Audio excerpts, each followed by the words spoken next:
Hi guys, my name's Laura and I'm the Specky Seamstress. Welcome back to my channel and welcome to Willa week because as you guys know I have been vlogging about Sew My Style this year. So I'm the featured blogger for March for Sew My Style and I'm responsible for making the Willa coat pattern by Layla Jane Patterns, and I've just got so much to talk about that I thought I would do Willa week. So today I'm going to be talking to you about the two versions that I've made and a little bit about kind of a pattern review really, and then the differences between the two patterns that I've made, or the two versions that I've made, and the changes I've made to the pattern. And then the next video, which will be out on Tuesday, will be the waterproof tape video. So I have like over an hour's footage of me at my ironing board that I need to edit because I think that it'll be a really useful video. I'm still a little bit uncertain in myself about doing kind of tutorial videos, but I just felt like there wasn't really anything out there with tips for using waterproof tape, so I hope that you guys enjoy that. Please give me some love on that video when it comes out because I will have spent a long time editing it, so I might need it. And then the third video, which will probably be on Friday, will be talking about general tips for turning a non-raincoat pattern into a raincoat pattern, and also maybe some of my next plans, because I think I'm addicted to coat making now, which is, you know, fine, if a little time consuming. And we'll kind of see where I get to in this video as to whether I talk about that now or on Friday. But what I would love to know is if you have any questions, if you're making the Willa vest or coat for Sew My Style this month, if you've made it before, let me know kind of what your fears are about starting a coat. I think that it is a big project, and I know that when I found out that the Willa vest coat was going to be my pattern for Sew My Style, I was kind of equally scared and excited, because partly I didn't feel like I was good enough to be, you know, inspiring people about making a coat, and certainly not good enough to be kind of giving them tips and hints, which I think I've just about overcome a little bit. And also just because I knew it was going to be a really involved make, and I was worried that it would go wrong, or that I would lose momentum, or that it just wouldn't kind of turn out the way that I had envisaged. Oh, I can't speak very well today. The way that I'd pictured it, because I made a coat this time last year, and that's partly what I want to talk about on Friday, because I turned a coat that wasn't a raincoat into a raincoat without really making any adaptations to it, and that's partly why I don't really wear it anymore.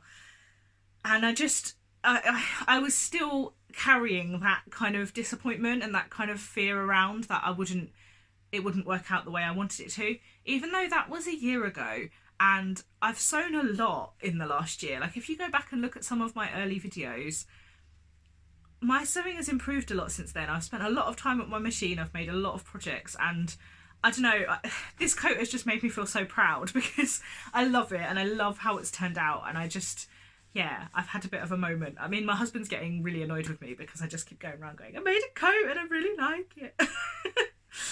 Anyway, onto the pattern. Now, the pattern, it's the main pattern is called the Willa vest, and it is a sleeveless kind of like gilet, which has never really been my kind of style, but it comes with a free sleeve add-on that you can download. One thing to note is that the sleeve pattern comes with a different order of like construction for the main coat, so do check that out if you're going to go sleeved. And I just couldn't stop thinking about making a raincoat from this, even though it probably would have been easier for me to just make kind of a jacket coat. I just needed a raincoat in my life, and you know what, sometimes sewing has to be practical, or at least have some practical nature in it. You know, I've made really fun garments here that I'm really excited about, but ultimately they came from a real need in my wardrobe.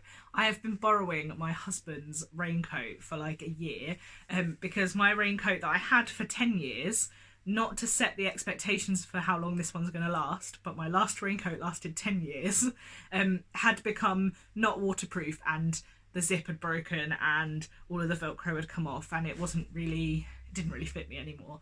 So I've been just stealing his for like a year.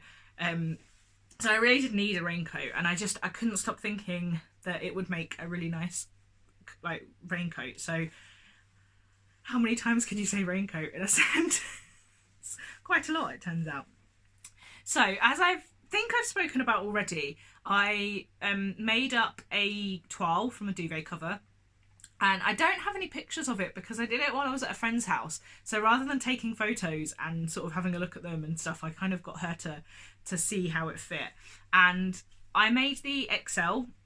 Now, my measurements lay somewhere between the XL and the 2XL, and the pattern goes up to 4XL. And I went for the XL because I'm so used to there being so much ease in patterns, and because I have narrow shoulders and sort of a reasonably hollow chest, I often find that sizing down and then having to make a full bust adjustment is easier than having to kind of adjust everything else and adjust the shoulders and things to make it not kind of swamp me. And because the pattern comes with different cup sizes, so there's an A-B pattern piece and then there's a C to E pattern piece, I thought, well, I can make the XL and use the full bust adjustment piece, and excellent, happy days. So from that kind of duvet cover fit, we decided that the shoulders fit me really well, and so did the sleeves, but it was pretty small at the waist and hip, which is quite unusual for me because I have quite a small hip anyway, for my size. But also the bust was huge. Now it's a princess seam coat, and perhaps it was just that the bust was in a slightly different, like, natural place to me, and that I could have adjusted the height of the bust, but it was kind of small and big at the same time because it didn't have that much room like horizontally, but there was a lot of flap. There was a lot of excess fabric, so I decided to go to the 2XL grading down to the XL kind of from the arm side and above, and use the XL sleeves, and go down to the AB bust size. Now, a coat is an involved make, and if you're going to make adjustments, I mean, what I should tell you is you should definitely toile it again and definitely make up another version. But I was reasonably confident, having done that initial toile, that those things were going to help me, and I knew that I wanted to make an intermediate version anyway. I haven't made lots of coats before. Like I said, the last coat I made wasn't particularly successful, and I wanted to do a proper run through of all the instructions and make sure that either that I was comfortable with them, or if there were any changes that I wanted to make, I knew, because I knew I was going to quilt the lining of the main coat that I made, and I didn't want to go to all that effort and then find out that it wasn't quite right, or that I wish I'd done X, Y or Z to the kind of design rather than the fit. So I went ahead and made a pack-a-mac version. Now, quite a useful thing to have in your wardrobe, a pack-a-mac, I think. Very lightweight. I used this, it's called a cotton, it was called a showerproof cotton, it matches my glasses, from Pro Fabrics, which I got in clearance. It was £2 a metre, and I lined it with this peach skin, which I got from the Fabric Edit, which is run by Jay at the Camden Stitch, and it just makes for a really lightweight, it kind of feels pretty like 80s tracksuit. It's really lightweight and quite sort of like, yeah, bomber. It's not a bomber jacket though. It's like it is like a tracksuit. I do actually have enough fabric left of this to make myself a pair of tracksuit bottoms, but no, this is not going to happen. Although it would be very 80s. So I made this one up. It didn't take me a horrendous amount of time. It took me about a day to make this up.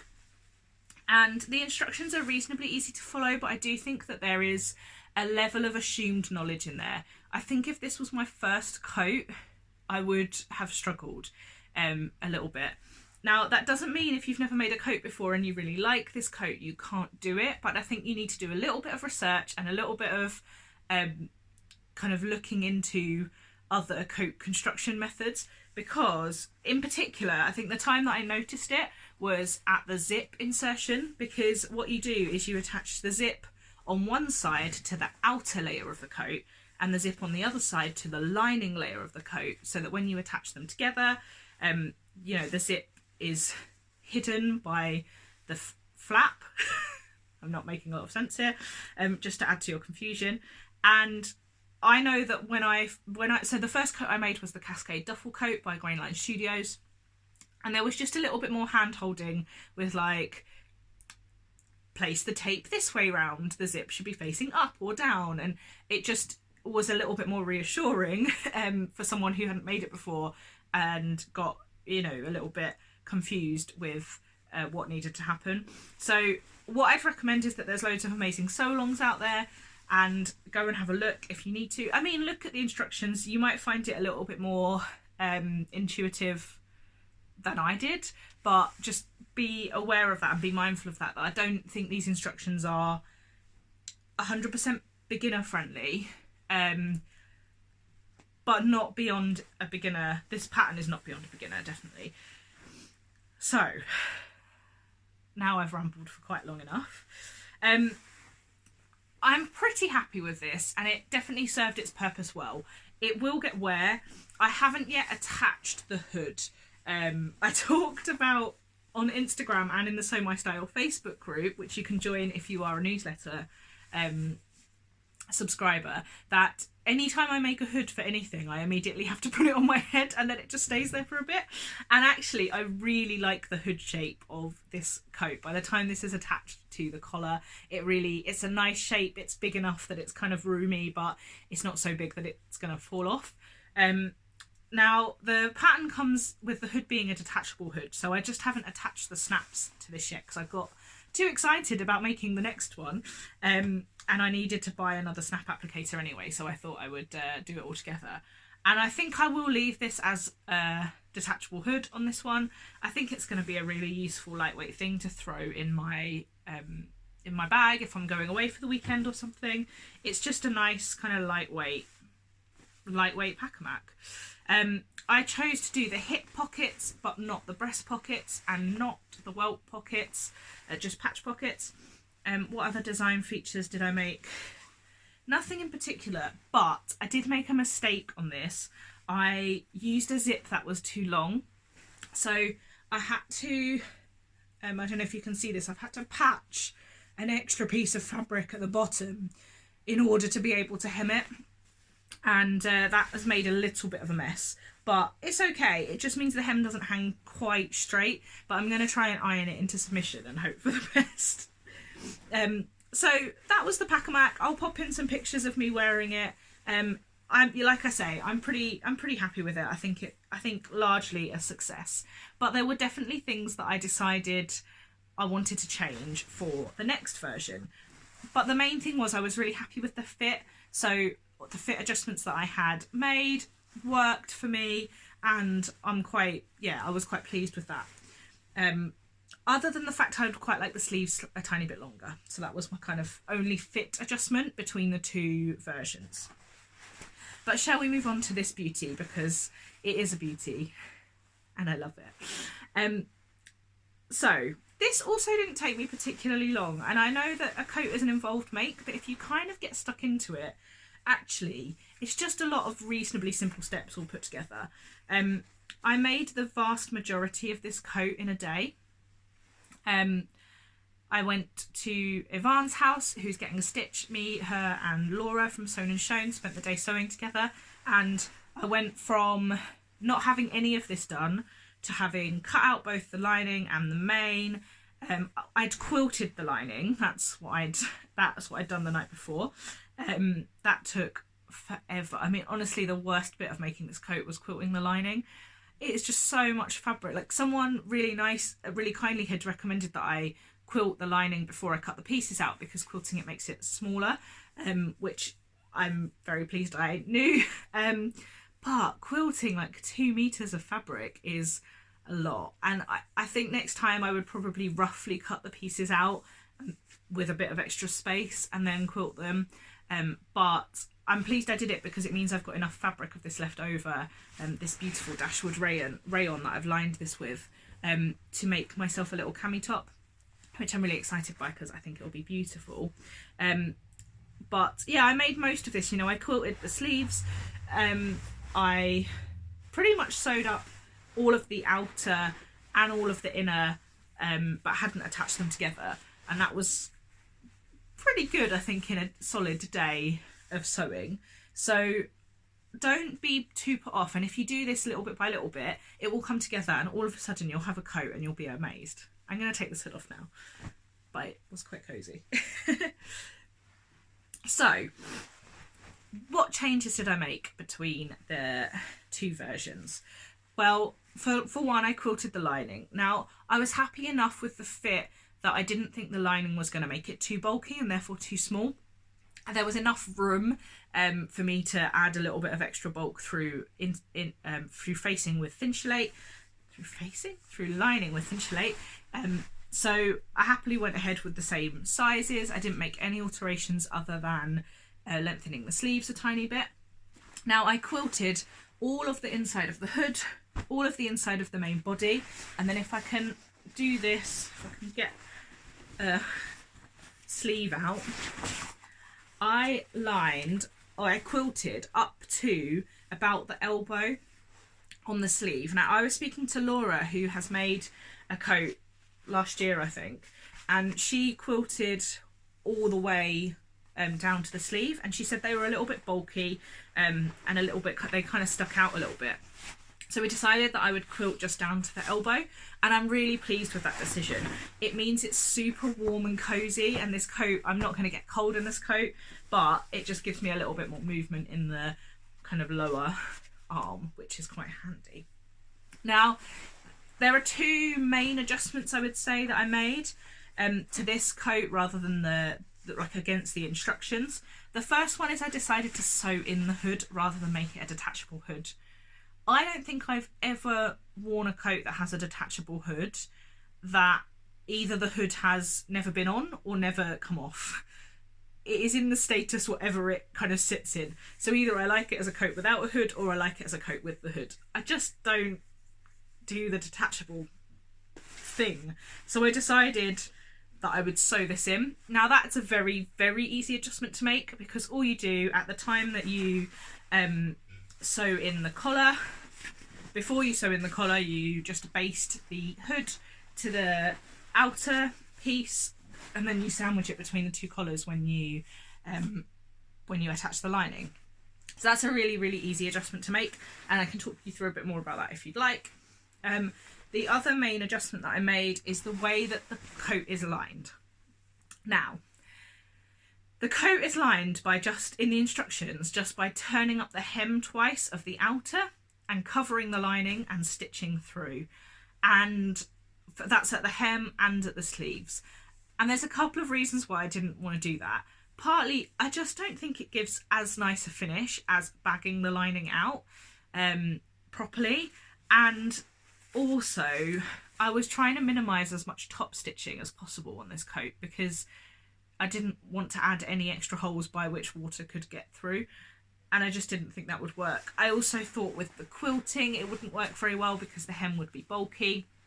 And I don't know, I just think if you've gone to the effort of quilting a lining, making a lined coat, you might as well bag it out properly and make it look quite professional. I think it's so much easier to get a nice clean hem doing it that way. And there are some great sew along and tutorials out there for how to bag a lining out. You don't need to panic. It's actually so much easier than it's not made out to be, but it's one of those things. It's like buttonholes and bagging out a lining and, I don't know, sewing a notched collar or something that everyone thinks is really, really hard, but actually isn't. And I think, yeah, don't be fearful of it. And there's so many tutorials out there. I used the online sew along from the Cascade duffel coat from Grainline Studio because I'd used it before when I made the coat, so it kind of reminded me of that learning process, which helped me. But actually, yeah, really not as bad as I thought it was going to be, which means that I've just got a really nice professional finish on the coat. It does require a tiny piece of hand stitching, but even I am okay with the amount of hand stitching it takes after making a whole coat. Other small adjustments I made, I lined, I didn't quilt the pockets, but I lined them, and I lined them with Finchley. I don't know if I can show you. I lined it in the same colour as I lined the sleeves, because it just felt a bit weird to just patch a pocket on to a coat. And I think that it might have been mostly because that fabric was really lightweight, and so it did just feel a bit like it wasn't going to hold very much. And this might have been better, but I love the lined pockets. Now, these have been kind of ironed into submission now, so it's not super like super puffy or anything, but it's just really nice to have your pockets in there and it be nice and cozy and warm. And then the other main adjustment I think I made was I added a hood facing. Now, this is partly because I've quilted the hood and I didn't want the hood quilting to come right up to the edge, but also partly because I think it just looks a bit more professional, looks a bit nicer. This is also really easy to do. You basically take the edge 2 inches or so of the pattern piece for the hood and cut that out, and then attach it on to the lining before you sew it together. So really not that difficult. And I think the other main difference I've made to the pattern instructions, which I did on both of these, was to add the waterproof seam tape in order to make these waterproof. And although it took me hours and hours at the ironing board, I am so pleased I did. You can probably tell from how excited I am and how I keep looking down at my coat like that I am very happy with this. I took it out on its first outing yesterday, and I took loads of lovely photos that I'm going to pop in here, or I will have been popping in throughout. And I'm just so happy. I'm really proud of my little self, which just sounds a bit silly, but I don't know, I really am. I think that this for me is a real mark of like achievement in my sewing journey, and actually it's not as difficult as I thought it was going to be. And I think that's the main thing that I kind of want to get across, is that if you want to make a raincoat, you can do it. And I said before that I'm now addicted to coats, and I kind of want to make a couple more of these because this is beautiful and I love it, and it will be mostly my day-to-day coat, but it is warm.